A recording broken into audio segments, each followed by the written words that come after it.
Thank you very much for that introduction and for the invitation to talk with you all today. I'm really excited to be here, and I enjoyed the morning session. And the lunch was timed perfectly for me to get the kids out to school and come into the office. So I'm coming to you from the US. Our institution is located in Michigan. A lot of this work was done a little farther south down here in Indiana at Purdue University. But all the students in my quotations and samples today are from Midwestern universities, where we typically have a 4-year bachelor's degree for our undergraduate students and operate on a semester schedule. So 2 16-week semesters operating from August to December and January to May. So to give you a little example of our institutions. And this research is really motivated by the lack of evidence that there is learning going on in a lot of the laboratory courses, that the way that we're currently running them, especially those traditional labs. And so in 2007, I've seen this, this review article cited a lot already this morning, that failure to show relationships between student experiences in lab and student learning. And then more recently, this was brought to the forefront again by Stacy Lowry-Bretz in her editorial, where she drew our attention to the fact that if administrators catch on to this, that we don't have great evidence for students learning in labs, then we're going to start facing cuts to our programming because labs are so expensive to run, so resource intensive. And so we really need to be looking at how can we improve these labs and provide evidence that they're working.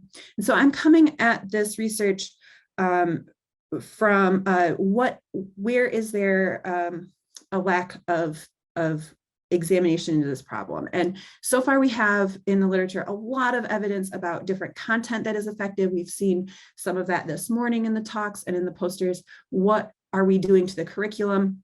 What is the teacher doing? There's been some work in this area, but there's not a lot of focus on student experiences. And so that was the motivation for this research project. It was really to look at what are students setting out to accomplish in the lab. And we know that faculty have a lot of different goals for the lab. And this was previous work done by Marcy Towns, that faculty want their students to learn teamwork, technical skills, communication. I mean, the list just goes on and on and on, right? And I saw this in some of the posters as well. Some of these lists of what are the purposes for laboratory coursework. So the goal was really to see what is the alignment between these faculty goals, things that faculty want to accomplish, and what the students are actually trying to accomplish, what they want to get done. The way that we assessed this or tried to evaluate was by taking video of students in the lab. And I had 2 different video setups. One was a camera on a tripod, which you can see that right here, that view. And then the other was like a GoPro or a head camera that's mounted on the student, so we get the student's view of what's going on. And so I had both of those videos going, recording the student's experience, and then I used that video to interview the student and ask them questions about what they were doing in lab and what was their motivation, what were they trying to accomplish when they were doing those things. And we assess this through this framework of the psychomotor domain, the cognitive, and the affective domains, trying to figure out what they're doing, what their understanding was of that process, and then how did they feel about it.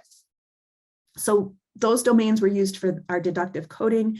We used the in vivo qualitative analysis software, and then we did some inter-rater reliability to make sure that our coding was consistent and valid across all of our different courses that we examined.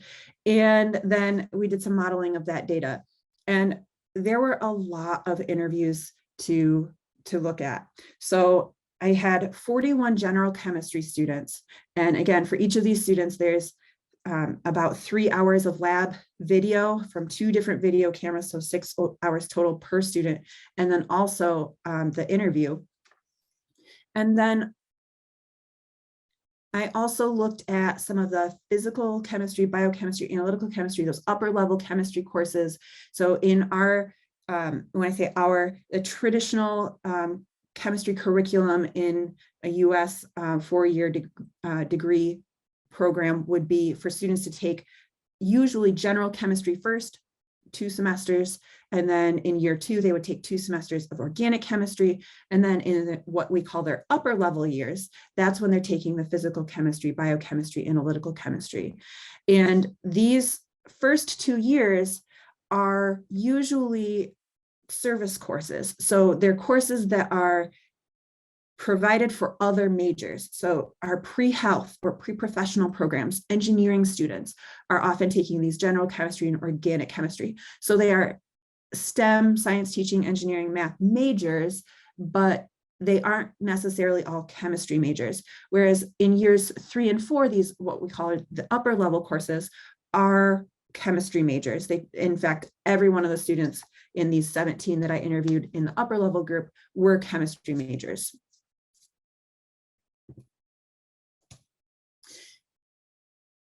So to find out those goals of the first year general chemistry students, I don't want to really focus on these. I'm mostly going to be focusing on the upper level students, but I just want to give you a little bit of the context for those upper level students.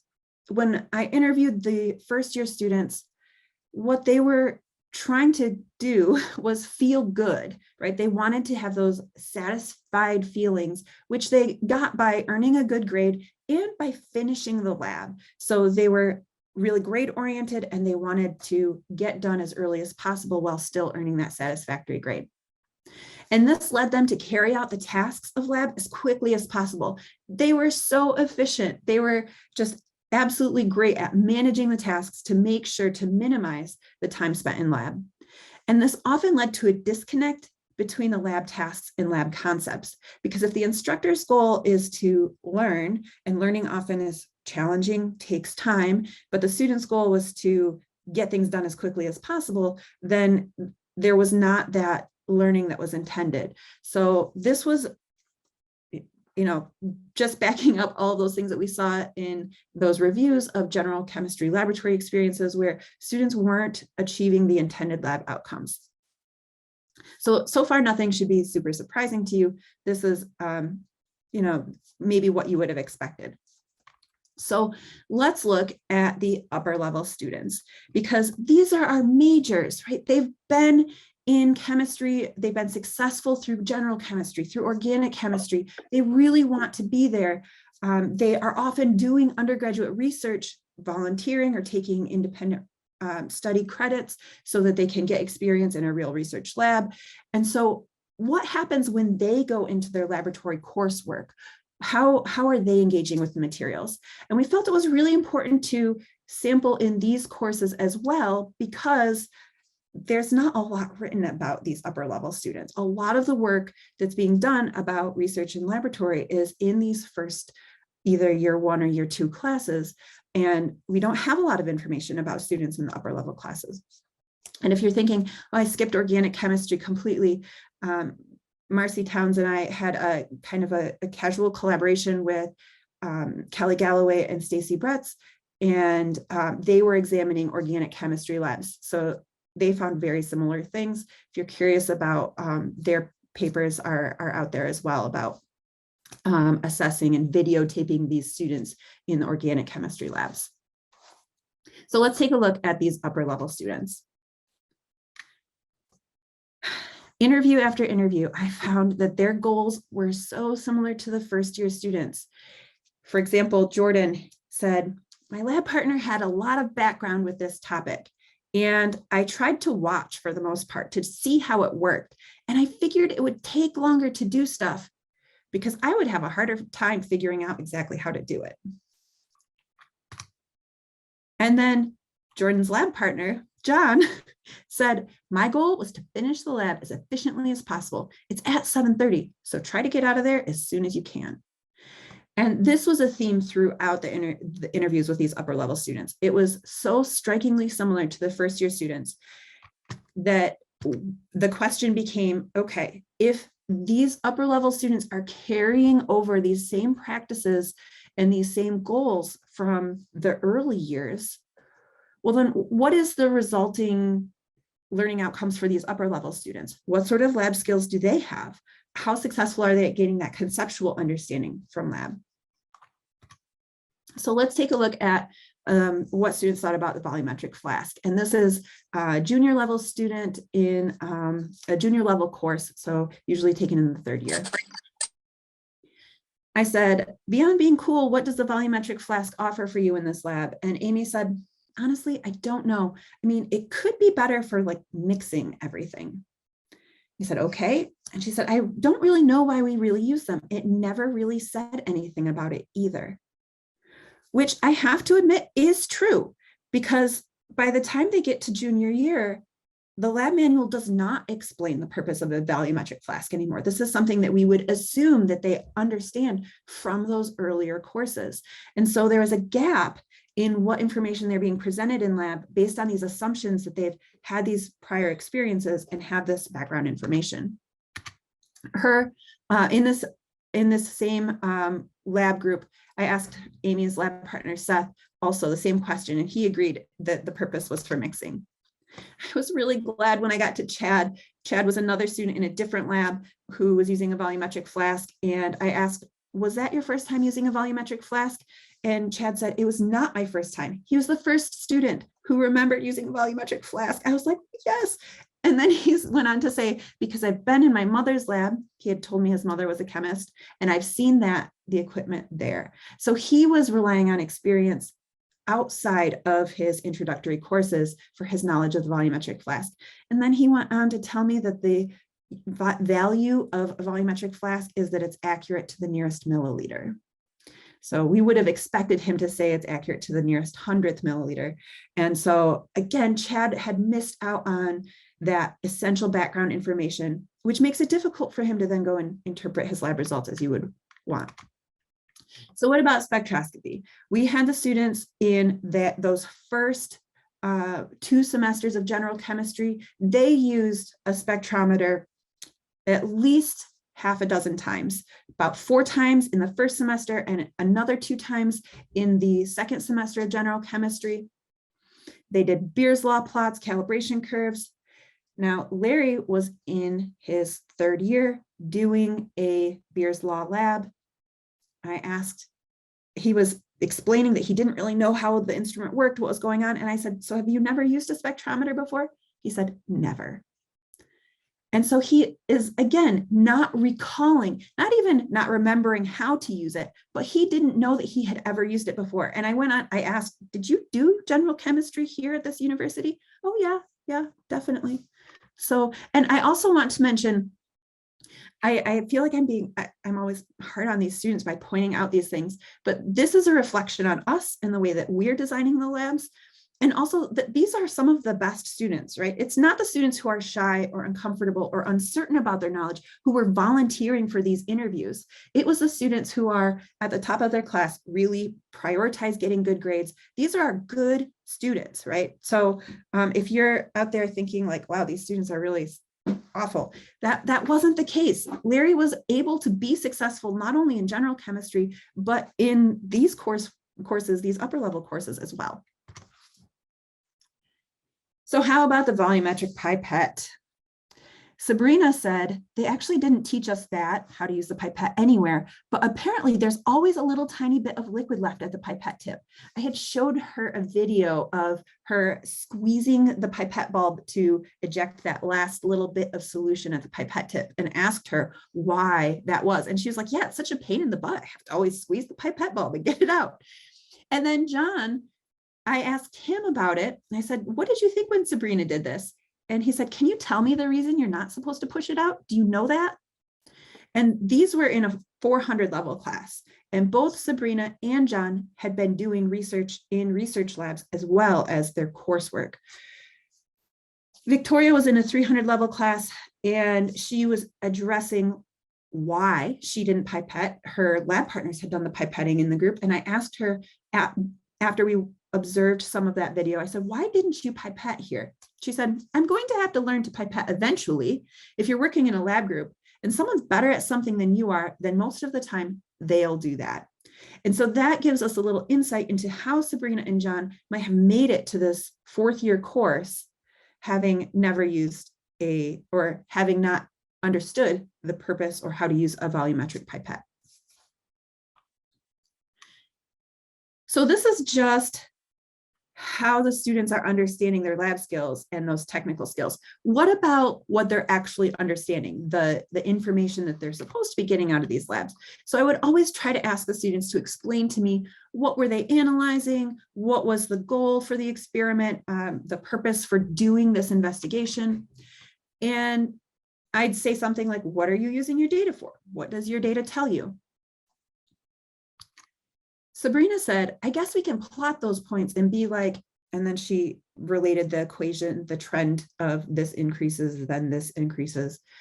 And so I'm not sure what they're going to ask us because I haven't looked at the questions yet because I was studying for another class. So this goes back to that idea of efficiency, prioritizing the urgent goals to make sure that you're getting those grades that you need and kind of waiting until it's urgent to address those learning goals. Bert said, it's going to be something that once I sit down and try to do this lab report, try to analyze my data and everything, I'll do some research about it, try to come up with an answer that is correct and makes sense and I understand. And this was in response to me asking him, what was the analyte here? He was doing a titration. And so I asked, what's in the flask? What are you trying to measure? He didn't know. Again, these are, Sabrina was a fourth year student and Bert was a third year student. And so I always like to give a disconfirming example. I look in my data for those disconfirming examples and say, okay, is there anyone who doesn't fit this trend? Where are there places? Because I'm trying to show you that I'm not just cherry picking the worst quotations out of the group, that these were very representative. And there was one student who, when I asked about measuring something out, why was it okay to measure this in a graduated cylinder versus the burette that they were using for the other steps in the experiment? And he said, I was the one who poured the sodium hydroxide and measured it. So I was going to tell them, you don't need that information because we're going to verify the concentration later. It's not an accurate number. So he didn't need to measure it because they were standardizing it. So this was very unusual that someone could explain to me why they were doing the step that they were doing. And this was, in fact, one of the only instances in all of the students, first year and upper level, who could very articulately give me the purpose of those steps that they were following. But Tom was also unique in another way. He was a returning student. He was in his 30s and had gone to school already. So he had some additional motivation about those learning goals and had come back kind of in a different life stage. And at the same time, same interview, Tom told me when he was still trying to get done early, he admitted that. He said, I figured my time would be better spent instead of fixing that one trial that they did in the acid, going upstairs and working with my graduate assistant. So by his graduate assistant, he means his mentor in his undergrad research. So even Tom, who was gaining this understanding, was still trying to get done as quickly as possible because he's prioritizing his time and trying to get this other meaningful experience. So to sum up here, the upper level students had really similar goals to those first year students of getting a good grade and finishing quickly. And they had really similar behaviors in lab, avoiding unfamiliar techniques and delaying understanding the concepts until they got to the assessment where they had to report it to their instructor. And I tell you that working on this research just made me so sad because the lack of learning and that missed opportunity, so much effort being put into bringing these students to lab, designing experiments that we hope that they would care about, and seeing these outcomes, it was just really sad. And so I don't want to leave you with that. So I'm going to just very quickly mention some things that since this time we've been going forward with to try to address this. The easiest, the low-hanging fruit is extrinsic motivation. Students are very grade motivated, as I've said a few times. So that in-class assessment, lab practical exams, the grade that they get at the end of class, and the degree, because this is a required course, those are all things that can help students value what we want them to value. And so you can massage your laboratory curricula in such a way that it scaffolds the students' participation in these practices you want them to learn. So for example, for lab skills, at Purdue, we started doing digital badges directly as a result of seeing these upper level students not having these skills. In the first year classes, we introduced digital badges where they had to show us a video of themselves pipetting. And you can see one of my students here. I would like to point out, this picture always makes me cringe because she's not wearing safety glasses, but this is when she was doing her badge. You can see that her lab partner is recording her here on his camera. They're just using water. So I just want to put that out there. You can also do a paper and pencil explicit assessment of lab skills based on the accuracy of their results. Again, just making sure that these are individual assessments, because we've seen that if they are partnered assessments, that then the student can rely on the more knowledgeable lab partner. I also want to say Michael Siri, who I saw in the participants list earlier, has been doing a lot further work on this badging and even some of the badging in the high school labs. So please check out his work. So that's just an example of some ways we can do this extrinsic motivation, but intrinsic motivation is even more powerful, and that is that curiosity and passion and autonomy that we would hope these students have. And in order to do this, we have to basically pay attention to the students' affective experiences, and that's how the students feel about being in lab. I did this a little bit by looking at different curricular choices, and I can tell you, and I'm not going to belabor the point because we already saw some evidence of this earlier in the morning, how adapting the lab curriculum to be more of the authentic science practice can really add to students' intrinsic motivation, and then their learning improves. But then I also want to call attention to students' negative affective experiences. Again, this is Sabrina, an upper level chemistry major. She told me she was hovering during the experiment so that she could watch. I'm cautious. I would much rather someone else be doing something. And if it goes wrong, I'm capable of dragging them out, of getting help. She was planning for a disaster. She thought something really awful was going to happen during this lab. And Brandon, on the other hand, said the cesium we were using wasn't the most high intensity stuff, but he wanted it to be. He said, I'm using extreme radiation here. That made you feel like you were doing more on the edge. Now, Brandon was in a first year general chemistry lab about kinetics. It was a rate of radioactive decay lab. Sabrina, on the other hand, she was lighting a pilot light with a match.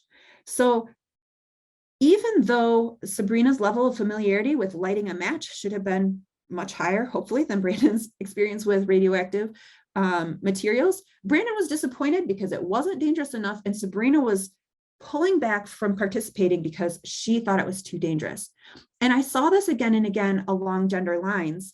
So one of the research areas that I'm moving into going forward is looking at how identity such as gender, race, or ethnic identity affects students' experiences and brings some of those negative emotions, whether it's boredom or the idea that lab is scary, and working on surveying students about that.